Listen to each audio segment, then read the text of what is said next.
আর কোটি কোটি টাকা দিয়ে কি হবে রে ভাই, যদি মানুষের ভালোবাসা আপনি অর্জন করতে না পারেন, মানুষের জন্য দয়া মায়া যদি আপনার না থাকে, দয়া করে ভিডিওটা টান দিয়েন না। গুরুত্বপূর্ণ এই ঘটনাটা একটু শুনে যান।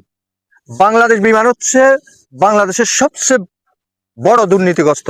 এই বাংলাদেশ বিমানের এমডি এই লোক তার বাচ্চাকে দেখাশোনার জন্য চা দোকানদারের একজন কর্মচারীর মেয়েকে প্রলোভন দেখাইছে, ভালো খাবার দাবার দিবে, ভালো কাপড় চোপড় দিবে, ভালো লেখাপড়া করাবে, বড় হলে বিয়ে শাদী দিবে, এমন প্রলোভন দেখিয়ে বাবা চা দোকানদারের কর্মচারী সে তার মেয়েকে তার কাছে দিছে।